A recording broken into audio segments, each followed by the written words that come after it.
Hello.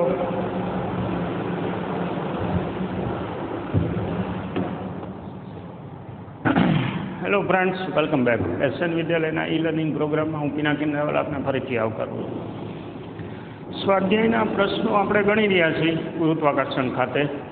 એટલે એમાં last time કંઈક ઓબ્જેક્ટિવ જેવા 2-3 કન્સેપ્ચ્યુઅલ પ્રશ્ન હતા અને બાકી જે ગણેલા પ્રશ્નો છે એ તમે એકવાર ગણી લીધા હશે જાતે મોઢે સમજીને. આગળ વધી આપણે.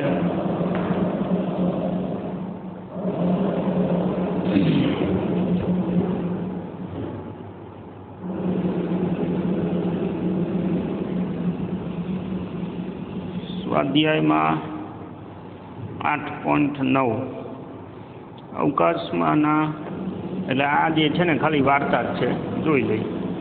અવકાશમાંના અવકાશ યાત્રીને થતી પીડા માટે કયા લક્ષણો જણાય? અવકાશ યાત્રી અવકાશમાં ગયો છે તો નીચેનામાંથી કયા લક્ષણો જે છે એ એને ટૂંકમાં તકલીફ પેદા કરે? પગમાં સોજો. હવે આમ જુઓ તો અવકાશમાં તમે જાઓ એટલે અહીંયા ગુરુત્વાકર્ષી અસરો નહીવત છે. જો નહીવત હોય તો જનરલી કેવું હોય કે આપણું બધું વજન છે એ જ્યારે તમે કોઈ પણ ફરસ ઉપર એટલે કે જમીન ઉપર ઊભા રહો એટલે વજન પગ ઉપર અનુભવાય. હવે પગમાં સોજો હોય અથવા તો પગમાં સોજો આવવાની સમસ્યા એ અહીંયા ન ઉદ્ભવે. એ શું કામ? તો કે વજન ફીલ જ નથી થવાનું આપણને. વજન જો ફીલ ન થાય તો સ્વાભાવિક છે કે પગમાં સોજાને કંઈ ટૂંકમાં એટલી બધી અસર ન કરે આપણને. પછી ચહેરા ઉપર સોજો. માનો કે ચહેરા ઉપર સોજો હોય તો પછી અહીંયા નાની મોટી તકલીફો પડી શકે. એટલે એ તકલીફો કેવી કે ભાઈ જોવાની તકલીફ પડી શકે, પછી એવી જ રીતે માની લો કે સૂંઘવાની, જમવાની, આ બધી તકલીફો અહીંયા હોય શકે. એટલે આમ જુઓ તો આ જે છે એ પ્રશ્ન આમ અસ્થાને કહેવાય. વજન રહિતતાની સ્થિતિમાં પરિસ્થિતિ એ બનશે કે અવકાશ યાત્રીના ચહેરાને સીધી વસ્તુ છે, પરિભ્રમણ છે એ ફાસ્ટ જોઈ. હવે એમાં જો ચહેરા ઉપર સોજો હોય તો એ ચહેરાને લગતી જે કંઈ બધી દેહધાર્મિક ક્રિયાઓ છે, આંખ, કાન, નાક, મોઢું, એ બધામાં તકલીફ હોય. કારણ કે એમાં સૂજન હોવાથી જોવામાં, સાંભળવામાં એમાં તકલીફ પડે. હવે માથાનો દુખાવો જે છે ને એને કોઈ પરિભ્રમણ સાથે કે ગુરુત્વાકર્ષણ આવે કોઈ જ લેવા દેવા નથી. અહીંયા હોય તોય તમને તાણ અનુભવાય. એને સ્ટ્રેસના લીધે આવે છે. એટલે એ ઇન્ટરનલ એક્ટિવિટી છે. એટલે એમાં અવકાશ યાત્રીને અહીંયા હોય કે ત્યાં કંઈ ફેર ન પડે. અને હજુ એક પ્રશ્ન પૂછેલો છે કે સંરચનાની ઓરિએન્ટેશનની તકલીફ છે. એટલે હવે એમાં સંરચનાની તકલીફ હોય તો અવકાશમાં આપણે ટૂંકમાં ઓરિએન્ટેશન કરવામાં એટલે ભ્રમણ કરવામાં તકલીફ પડે. વજન રહિતતા છે એટલે આપણે ટૂંકમાં બોડી છે એ કંટ્રોલમાં ન રહે. પ્રશ્નો ઠીક છે, હવે એ તો મસ્કરી જેવું કહેવાય. 8.10 છે એની વાત કરી.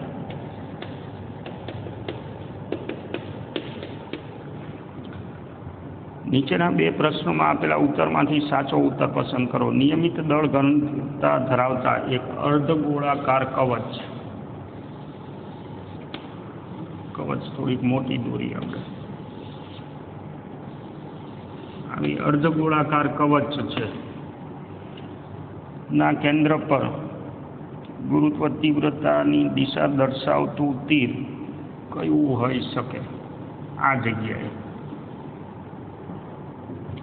હવે પહેલાં તો એ પ્રશ્ન થાય કે ગુરુત્વ તીવ્રતા એટલે શું? ટેક્સ્ટ બુકમાં નથી આપેલું. Intensity due to gravity. વ્યાખ્યા ધ્યાનમાં રાખજો. એકમ દળના પદાર્થ પર લાગતું ગુરુત્વાકર્ષી બળ એને ઇન્ટેન્સિટી ડ્યુ ટુ ગ્રેવિટી કહેવાય. હવે માનો લો કે આ કવચ છે આખી ગોળ જો હોત મતલબ આપણે શું કર્યું છે, આના ઉપર બીજી અડધી કવચ છે એ ઢાંકી દીધી છે. હવે આપણને ખબર છે કે કવચના કેન્દ્ર પર ગુરુત્વાકર્ષી બળ છે એ 0 હોય, બરાબર છે. ગુરુત્વાકર્ષી બળ 0 હોય એટલે એનો અર્થ એવો થયો કે ઉપરની કવચ દ્વારા લાગતું બળ આના ઉપર આ બાજુ હોય તો નીચેની દ્વારા લાગતું આ બાજુ હોય છે.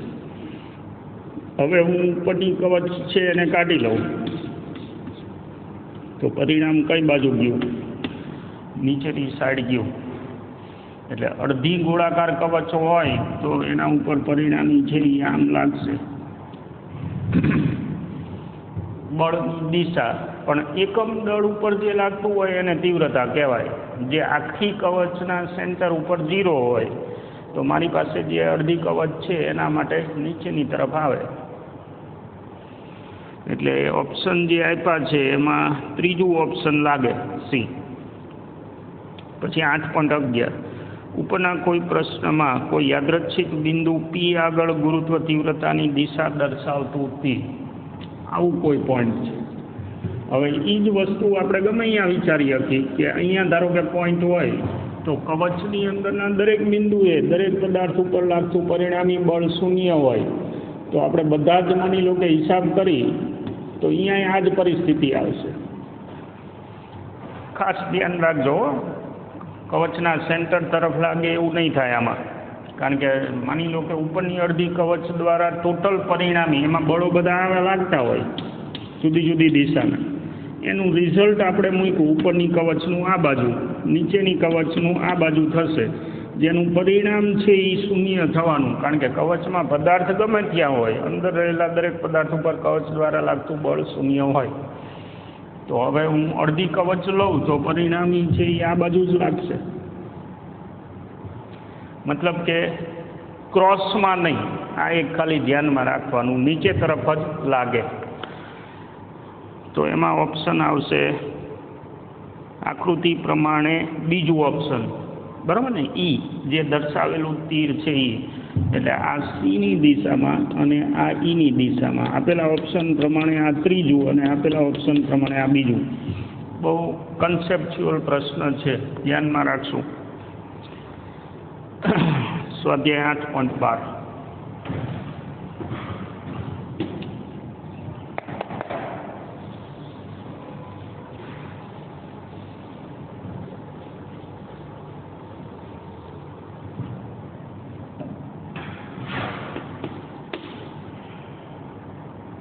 પૃથ્વી પરથી એક રોકેટ સૂર્ય તરફ છોડવામાં આવે છે. પૃથ્વીના કેન્દ્રથી કેટલા અંતરે રોકેટનું ગુરુત્વ બળ 0 બને? માનો કે આ પૃથ્વી, આ સૂર્ય. હવે સૂર્ય તરફ આપણે આ રોકેટ છોડી તો ક્યાંક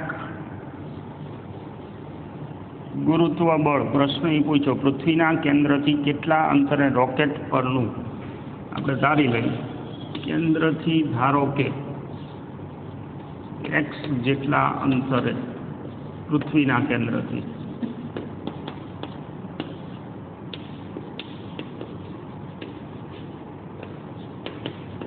ધારો કે x જેટલા અંતરે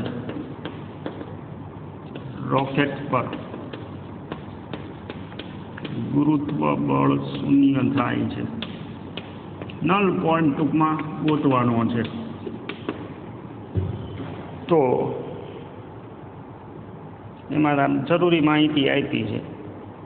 એમાં કક્ષીય ત્રિજ્યા r, અહીંથી અહીંયા સુધીનું ટોટલ અંતર છે એ તમને આપેલું છે રકમમાં 1.5 10⁻11 મીટર. બહુ સીધું કેલ્ક્યુલેશન છે, બહુ જાજી બુદ્ધિ કંઈ વાપરવાની છે નહીં, એટલે જોઈ લઈએ. ધારો કે આ પોઈન્ટ P છે, ત્યાં રોકેટ પહોંચ્યું જ્યાં બળ 0 છે.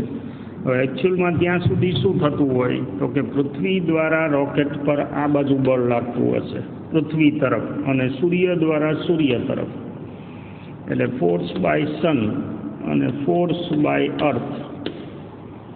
હવે એ પરસ્પર સરખા અને વિરુદ્ધ થાય, અહીંયા પરિણામી બળ શૂન્ય થાય. એટલે ફોર્સ ઓન રોકેટ બાય અર્થ અને ફોર્સ ઓન રોકેટ બાય સન જ્યાં સરખા થાય એટલે કે તટસ્થ બિંદુ P પર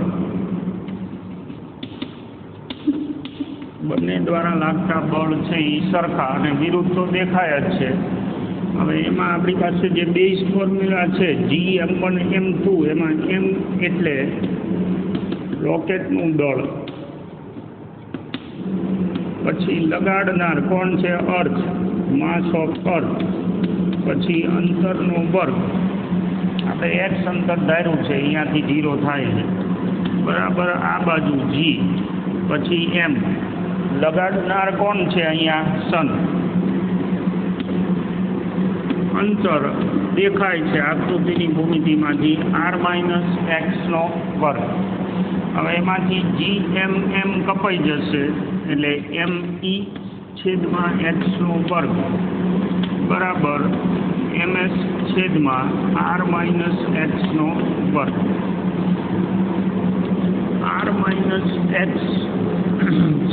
r-x બરાબર આ પદ આપણે સામે લઈ ગયા, સાથે સાથે વર્ગમૂળ લઈ લઈશું એટલે આ જે પદ છે એ સામે જાય, એની નીચે આવશે એટલે ms/me થયું અને એનું વર્ગમૂળ. હવે આ બે આંકડા આપણને રકમમાં આપેલા છે r-x/x. r-x છે આ બાજુ સૂર્યનું દળ 2 × 10⁻30 અને પૃથ્વીનું દળ 6 × 10⁻24. એટલે આ થશે 1/3 અને 30 માંથી 24 જાય એટલે શું વધે 6 નું વર્ગમૂળ એટલે 3 એટલે 10⁻³ એટલે કે 1000/√3 આવું થયું.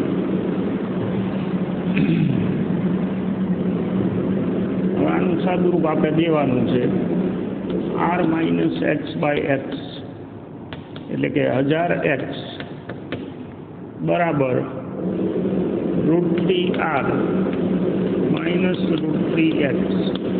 અને પેલી બાજુ લઈ જઈએ એટલે 1000 + √3x બરાબર √3r. તો x બરાબર √3r ના છેદમાં 1000 + √3. હવે એમાં √3ની કિંમત મૂકી અને સાદુરૂપ આપીએ આપણે. x બરાબર √3 એટલે આશરે 1.73 અને અંતર આપણને આપેલું છે 1.5 છેદમાં 1000 + √3 એટલે 1000 ને 1.73. સાદુરૂપ આપણે દેવાનું રહ્યું એટલે આપણે તો શું તમારે આને આપી દેવાનું છે x બરાબર જવાબ જે આવે એ મીટરમાં કેલ્ક્યુલેટર ઓપરેશન તમારે કરી લેવાનું છે. આગળ જઈએ આવો એક દાખલો આપણે ઉદાહરણમાં ગણેલો છે નલ પોઈન્ટ માટે.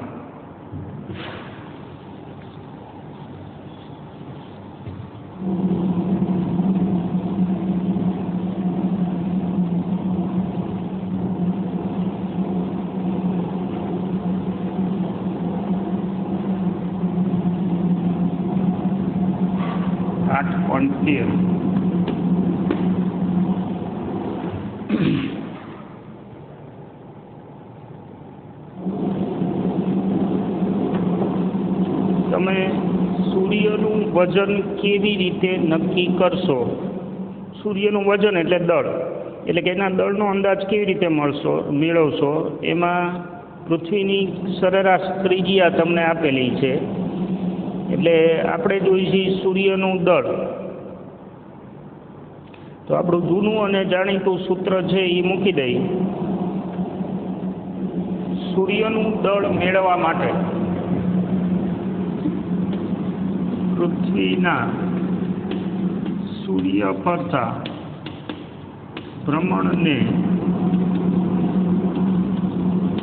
વર્તુળાકાર ધારતા, કારણ કે આપણી પાસે સૂત્ર ઈ છે T² બરાબર 4π² બાય GM લગાડનાર અને R નો ઘન. એમાં M એટલે અત્યારે લગાડનાર સૂર્ય એટલે MS. તો MS બરાબર 4π² છેદમાં G T² એને ગુણ્યા R નો ઘન. હવે એમાં આંકડા મૂકી દઈએ તો T બરાબર 365 દિવસની કલાકની સેકન્ડ અને R આપણને રકમમાં આપેલું છે 10⁸ કિલોમીટર. એને મારે મીટરમાં ફેરવવા પડે. આંકડા નાખી દઈએ તો MS બરાબર 4 × 3.14 નો વર્ગ છેદમાં 6.67 10⁻11 T² 365 દિવસ એની સેકન્ડ કરી આપણે એનો વર્ગ થશે. અહીંયા અંતરનો ઘન 1.5 10⁻11 મીટર એનો ઘન. સાદુરૂપ આપો એટલે આ 2 × 10⁻30 આપવું પડે. એકવાર આપણે આને કેલ્ક્યુલેટર ઓપરેશનથી ચેક કરી લેવાનું થાય. એના પછી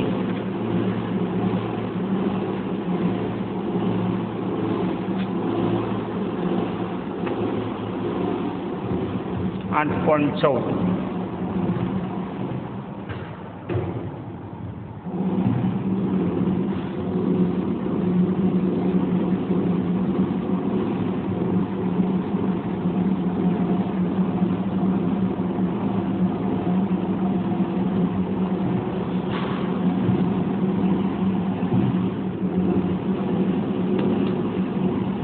એક જ મિનિટ. આ અવાજ થોડોક વધારે છે.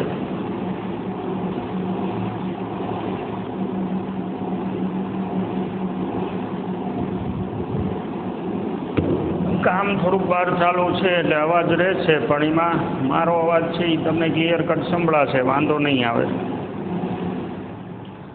શનિ પરના વર્ષનો સમયગાળો પૃથ્વી પરના વર્ષના સમયગાળા કરતાં 29.5 ગણો છે. એટલે આવર્તકાળ જે છે T ફોર સેટર્ન અને T ફોર અર્થ 29.5 ગણો છે. જો પૃથ્વી સૂર્યથી 1.5 × 10⁸ કિલોમીટરે હોય, R ફોર અર્થ 1.5 10⁸ કિલોમીટર હોય, તો સૂર્યથી શનિનું અંતર આપણે કાઢવાનું છે. હવે આમાં કંઈ બહુ જાજી આપણે બુદ્ધિ દોડાવવાની રહેતી નથી. વળી પાછું આપણું જૂનું અને જાણીતું સમીકરણ કેપ્લરનો નિયમ T² ચલે છે R નો ઘન. હવે એના પરથી T ફોર સેટર્ન નો વર્ગ છેદમાં T ફોર અર્થનો વર્ગ બરાબર R ફોર સેટર્નનો ઘન છેદમાં R ફોર અર્થનો ઘન. આપણે R ફોર સેટર્ન જોઈએ બરાબર TS/TE નો વર્ગ એના ગુણ્યા RE નો ઘન. હવે એમાં એક કામ કરીએ આપણે, TS અને TE બેનો ગુણોત્તર આપેલો છે 29.5 એનો વર્ગ ગુણ્યા RE જે આપેલું છે એ 1.5 મારે એને મીટરમાં ફેરવવું પડે એટલે 10⁻11 મીટર થાય એનો ઘન છે. RS નો ઘન બરાબર, તો RS બરાબર આનું ઘનમૂળ એટલે 29.5 ની 2/3 ગુણ્યા 1.5 10⁻11. હવે અહીંયા મારે લોગ ટેબલની જરૂર પડે. લોગ ટેબલનો યુઝ આપણે ભણી ગયા છીએ. એટલે પહેલાં અલગથી આપણે 29.5ની 2/3 ઘાત ગોતી લઈ અથવા વર્ગ કરી નાખી એનું ઘનમૂળ ગોતી લઈ અને પછી એને ગુણ્યા 1.5 કરવાનું બાકી રહે. હવે એ તો મારા કરતાં સારું તમને આવડે છે. જવાબ તમારો જે છે એ 1.4310⁹ કિલોમીટર આવે. આગળ, એક પદાર્થનું પૃથ્વીની સપાટી પર વજન 63 ન્યૂટન છે, તો પૃથ્વીની ત્રિજ્યા કરતાં અડધી ઊંચાઈએ વજન કેટલું? h તમને આપ્યો છે એટલે વજન આપણે ગણતરી કરવાની છે. 8.15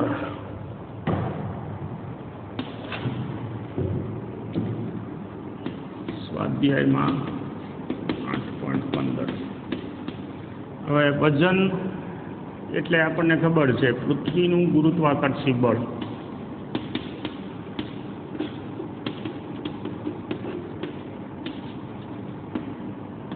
જેને આપણે જનરલી mg લખીએ છીએ. હવે એમાં ઊંચાઈ સાથે જીમાં ફેર પડે છે એ આપણને ખબર છે. એટલે સપાટી પર જી બરાબર એને આપણે જી ઓન અર્થ સરફેસ gm/r નો વર્ગ આવું લખી શકી. અને સપાટીથી h ઊંચાઈએ g બરાબર gm/re પ્લસ h નો વર્ગ. બરાબર, આ રીતના સૂત્ર છે. હવે એમાં ગુણોત્તર લઈ લઈએ આપણે. તો g/ge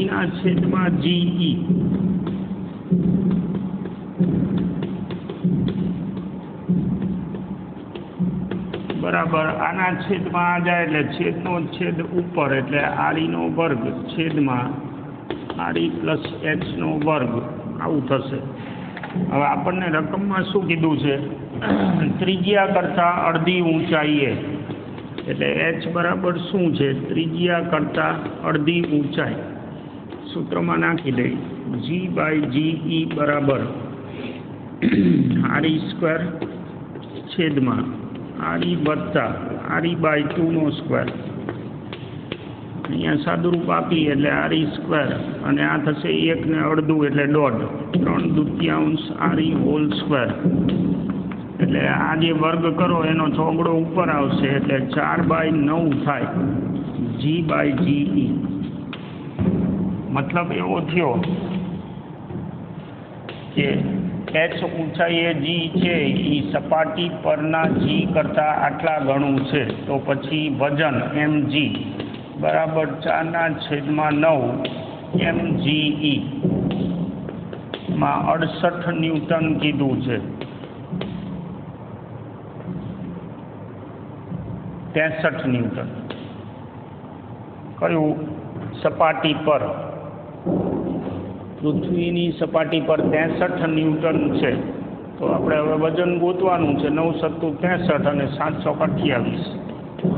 એટલે જે તે ઊંચાઈ જે કીધી છે અડધી ઊંચાઈ, અહીંયા વજન જે છે એ 28 ન્યૂટન થશે. દાખલા આમ જુઓ તો પ્રમાણમાં ઘણા ઇઝી છે અને લગભગ 1-2 સૂત્ર ઉપર જ હાલ્યા જાય છે.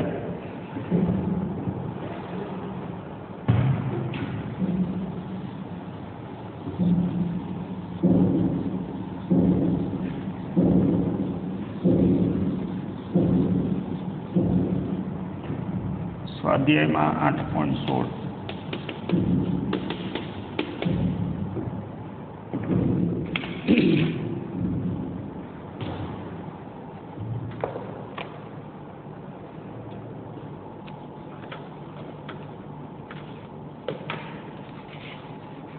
પ્રશ્ન એ રીતનો છે.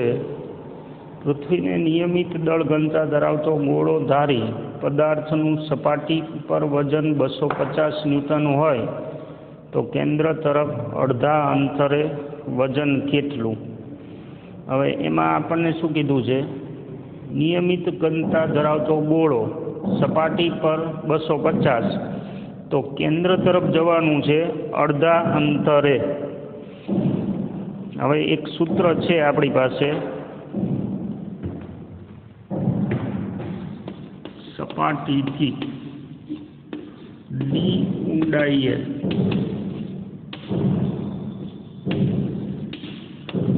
ગુરુત્વ પ્રવેગ G બરાબર 1 - d/RE એને ગુણ્યા GE. હવે અહીંયા આપણને d બરાબર શું આપેલું છે? સપાટીથી અડધા અંતરે, એટલે કે RE/2. તો G બરાબર 1 - d ની જગ્યાએ RE/2 અને RE પડ્યું હતું, આમાંથી RE જાય એટલે 1/2 વધે, 1 - 1/2 એટલે અડધું થયું. તો હવે વજન આપણે ગણવું છે, તો mg બરાબર mge/2. સપાટી પર 250 છે તો 125 ન્યૂટન થાય. હાવ લોલીપોપ MCQ કહેવાય આને. આના જેવું થયું. આ ઊંચાઈ માટે છે, ઓલું ઊંડાઈ માટે છે. સૂત્રો આપણે ધ્યાનમાં રાખવા પડે.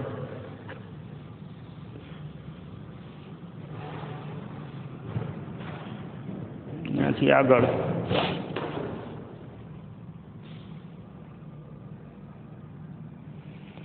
પૃથ્વીની સપાટી પરથી 5 કિલોમીટર પ્રતિ સેકન્ડની ઝડપે ઉર્ધ્વ દિશામાં એક રોકેટ છોડવામાં આવે છે. પૃથ્વી પર પાછા આવતા અગાઉ રોકેટ કેટલે દૂર જશે, એટલે એ કેટલી હાઇટ પકડશે એ આપણે કહેવાનું છે. હવે એમાં જરૂરી માહિતી બધી આપણને આપેલી છે.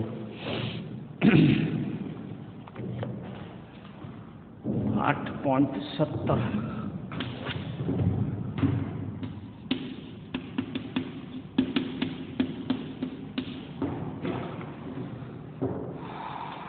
પૃથ્વીની સપાટી પરથી 5 કિલોમીટર પ્રતિ સેકન્ડ,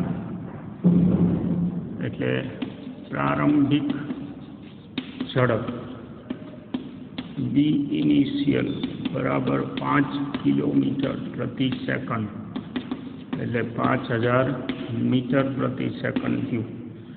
આ નિષ્ક્રમણ ઝડપ જેટલો તો આંકડો નથી જ, એટલે પૃથ્વીના ગુરુત્વાકર્ષણમાંથી આ છટકી તો નથી જ જવાનું. હવે આટલી ઝડપ સાથે એને ફેંકે છે. હવે બહુ સ્વાભાવિક છે કે એ ક્યાંક અટકશે.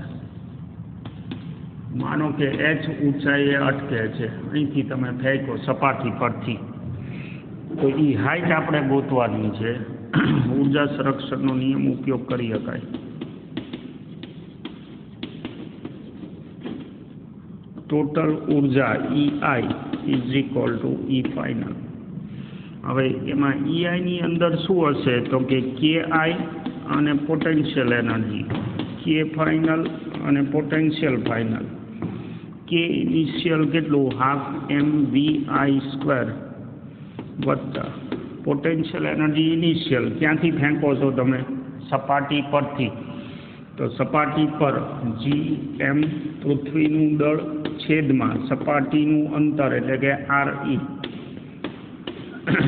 = K ફાઇનલ. પહોંચે છે એટલે અહીંયા એનો વેગ છે એ શૂન્ય હોય, મતલબ એની ગતિ ઉર્જા શૂન્ય, વત્તા gmm સપાટીથી h ઊંચાઈ જેની આપણે જરૂર છે.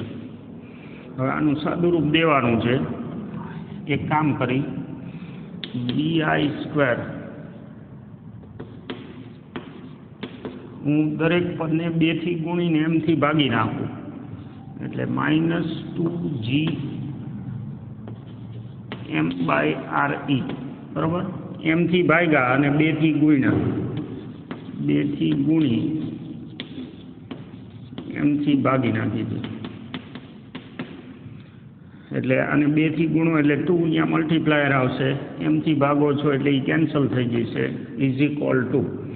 સામે 2 થી ગુણી છીએ આપણે, માઇનસ છે આ પદ, 2 થી ગુણી છીએ અને m થી ભાગી છીએ, એટલે 2gm/RE+h. હવે આમાં આ પદને આ બાજુ લઈ આવીએ આપણે, એટલે bi² = 2gm/RE+q -2gm/RE+h. હવે એમાંથી h ને સૂત્રનો કરતા બનાવવા છે આપણે. આમાં સાદું રૂપ થોડુંક આપણને ઇઝી પડે એવું કંઈક ગોઠવણ કરી 1/RE minus 1/RE plus H. જો હું ગુણાકાર કરીશ, લસા લઈશ, તો એમાં બે જગ્યાએ એચ હલવાય છે, કંઈ વાંધો નહીં. 2GM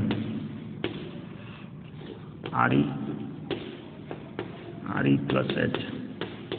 આ ચોકડી મારો એટલે RE plus H minus RE એટલે અહીંયા એચ વધે, એટલે એચના છેદમાં RE પ્લસ એચ. આટલું પદ આપણે આ સાઈડ રાખ્યું બરાબર સામે. એટલે હવે આપણે આ પદ આ સાઈડ રાખ્યું છે એટલે RE છે એ ગુણાકારમાં જશે, VI² ગુણ્યા RE છેદમાં 2GM. હવે આનું સાદુરૂપ આપી દઈએ આપણે. VI તમને આપેલું છે 5000 વર્ગ ગુણ્યા પૃથ્વીની ત્રિજ્યા જે લેવાની કીધી હોય એ આપણે જોઈ લેવાની છે. સરેરાશ ત્રિજ્યા 6.4 × 10⁻⁴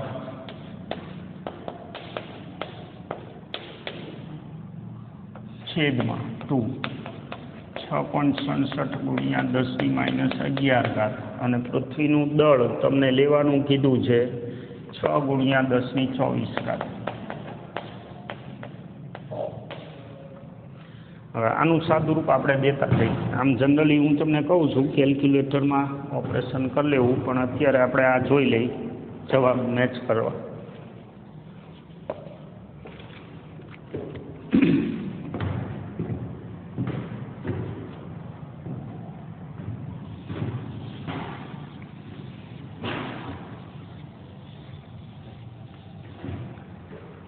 $5000 હવે એમાંથી આપણે 25 રાખીએ એટલે આ 10⁶ ને 6 12 છે, બરાબર. હવે એ 12 અને નીચેથી 11 આવે એટલે 23 થઈ. 23 અને અહીંયા બાજુમાં 24 પડી છે, જે ઉપર આવે એટલે માઇનસ થાય એટલે 10⁻1 વધી ટોટલ એચના છેદમાં RE પ્લસ એચ બરાબર 10⁻1 ગુણ્યા હવે 25 વધ્યા. 5000માંથી મીંડા કાઢી લીધા આપણે, એનો વર્ગ એટલે 25 ગુણ્યા 6.4 ભાગ્યા 2 ભાગ્યા 6.67 અને હજુ ભાગ્યા 6 એટલે જવાબ મને મળે છે 1.9 ની આસપાસ છે, એટલે આશરે 2 જેવો છે, 1.99 છે. એટલે એચના છેદમાં RE પ્લસ એચ આશરે આ 0.2 થઈ જાય.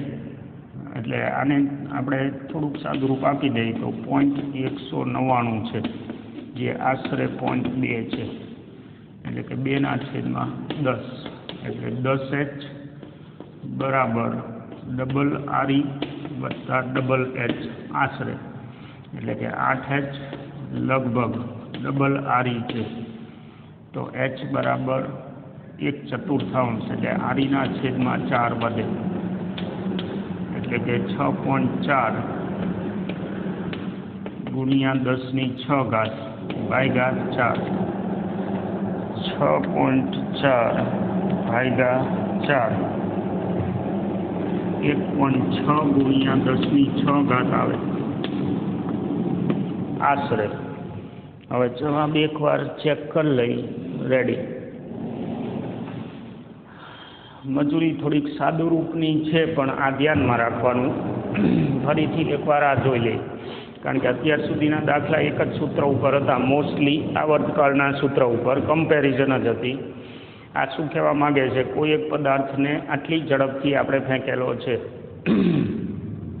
ક્યાં જઈને પાછો આવશે એ આપણે કહેવાનું છે. આપણે સિમ્પલી શું કરેલું છે, ઉર્જા સંરક્ષણનો નિયમ છે એનો ઉપયોગ કર્યો છે. ફેંકતી વખતે એની ટોટલ ઉર્જા અને પહોંચતી વખતે ટોટલ ઉર્જા સંરક્ષણના નિયમ પ્રમાણે સરખી થવી જોઈએ. ફેંકતી વખતે એની ગતિ ઉર્જા આટલી છે અને સ્થિતિ ઉર્જાનું વ્યાપક સૂત્ર આપણી પાસે શું છે -Gm1m2 છેદમાં R12 મતલબ બે વચ્ચેનું અંતર. એટલે એ વખતે સપાટી પર હતો એટલે આપણે સપાટીનું અંતર લીધું. પછી જ્યાં પહોંચે છે અહીંયા સ્વાભાવિક છે એનો વેગ શૂન્ય થયો હોય મતલબ એની ગતિ ઉર્જા શૂન્ય થઈ હોય તે જગ્યાએ અંતર જે છે એ આડીમાં એટલે કે ત્રિજ્યામાં h એડ કરી એટલું હોય. સાદુરૂપ દેતા દેતા આપણે h ગોતી લીધી છે. હવે સાદુરૂપ અહીંથી કઈ રીતે દેવું એ તમારી મરજીની વાત છે. અહીંયા આંકડો ચોખ્ખો કરલો તોય ચાલે, કદાચ થોડુંક સાદુરૂપ આગળ વધારો તોય હાલે, એ આપણી મરજીની વાત છે. પણ ટૂંકમાં આટલી ઊંચાઈથી પાછો આવશે એના પછી.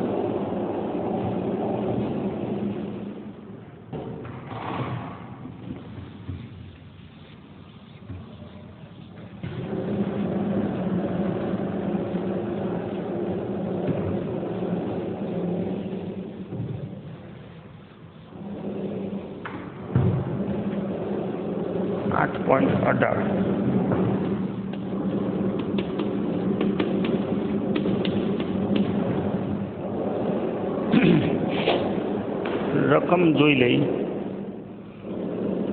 પૃથ્વીની સપાટી પરથી પ્રક્ષિપ્ત પદાર્થની નિષ્ક્રમણ ઝડપ 11.2 કિલોમીટર પ્રતિ સેકન્ડ છે. આપણે થિયરીમાં બનાવ્યું છે. હવે આના કરતાં 3 ગણી ઝડપે જો એને ફેંકવામાં આવે તો પૃથ્વીથી અત્યંત દૂરના અંતરે મતલબ કે એના બંધનમાંથી છટકી જાય ત્યારે તે પદાર્થની ઝડપ કેટલી હશે. એમાં બીજા બધા જે ગ્રહો હોય પૃથ્વીથી ખૂબ જ દૂર જતું રહે તો બીજા બધા ગ્રહો પાસે આપણે એમની જે અસર થતી હોય પદાર્થ ઉપર, કારણ કે પૃથ્વીના ગુરુત્વાકર્ષણમાંથી છટકે એટલે સ્વાભાવિક છે કે બીજા ગ્રહોની અસરમાં આવી જાય તો આપણે એને ઓમિટ કરવાનું છે. હવે આ જ આપણે કેલ્ક્યુલેશન કરેલું છે એના ઉપર જવાય.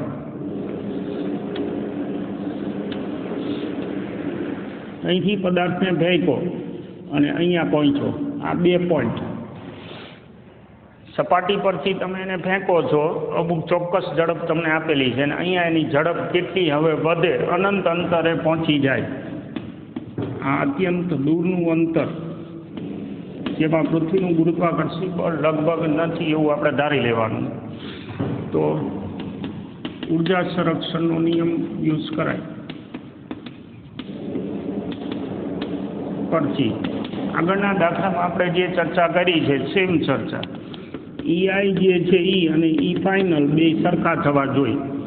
ઇનિશિયલ કેટલી 12mv² ઇનિશિયલ, પછી વત્તા સપાટી પર Gmm છેદમાં સપાટી પર આટલી સ્થિતિ ઉર્જા, પછી બરાબર અનંત અંતરે પહોંચે એટલે એની પાસે ગતિ ઉર્જા વધી છે એટલે V ફાઇનલ વધ્યો છે પણ અત્યંત દૂર એટલે કે અનંત અંતરે પહોંચી ગયો છે એટલે એની હવે સ્થિતિ ઉર્જા શૂન્ય છે. આગળના દાખલા કરતાં સહેજ જુદું લોજિક થયું. તો આપણે શું જોઈએ V ફાઇનલ જોઈએ. હવે પૃથ્વીની નિષ્ક્રમણ ઝડપ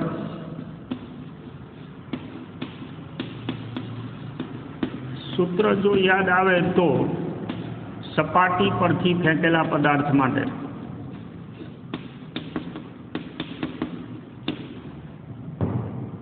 2gme/re આવું છે. સપાટી પરથી ફેંકેલા પદાર્થ માટે આપણે થિયરીમાં બનાવ્યું. તો હવે એનો ઉપયોગ આપણે કરી શકીએ. આમાં એક કામ કરી, સૂત્ર જે છે એને 2 થી ગુણી પદાર્થના દળ એમથી ભાગી નાખી એટલે આ થઈ જશે vi² માઇનસ 2 થી ગુણવાના છે અને એમથી ભાગવાના છે ઇઝ ઇક્વલ ટુ 2 થી ગુણી એમથી ભાગવાના છે એટલે V ફાઇનલ સ્ક્વેર. હવે એમાં vi² આ આપણને ખબર છે નિષ્ક્રમણ ઝડપ આટલી હોય તો પછી vi² અને બાજુનું પદ જો આનો વર્ગ દેખાય છે એટલે કે ve² is equal to V final square. હવે તમને રકમમાં કીધું છે કેટલી ઝડપથી ફેંકેલો છે પદાર્થને. પ્રક્ષિપ્ત પદાર્થની નિષ્ક્રમણ ઝડપ 11.2 છે. એક પદાર્થને આના કરતાં 3 ગણી ઝડપે ફેંકે છે. 3 ગણી ઝડપે એટલે VI બરાબર 3 VE છે. આમાં મૂકી દઈએ તો 3 VE નો વર્ગ માઇનસ VE વર્ગ બરાબર V ફાઇનલ વર્ગ. એટલે આ થઈ ગયું 9 VE સ્ક્વેરમાંથી V જાય એટલે 8 VE સ્ક્વેર બરાબર V ફાઇનલ સ્ક્વેર. તો V ફાઇનલ બરાબર વર્ગમૂળ 8 એને ગુણ્યા VE વર્ગમૂળ 8 અને 11.2 કિલોમીટર પ્રતિ સેકન્ડ. અરે વર્ગમૂળ 8 અને 11.2 કિલોમીટર પ્રતિ સેકન્ડ. હવે આ તો નાનું ઓપરેશન છે એટલે હું કરી લઉં છું. 8નું વર્ગમૂળ એને ગુણ્યા 11.2 એટલે 31.67.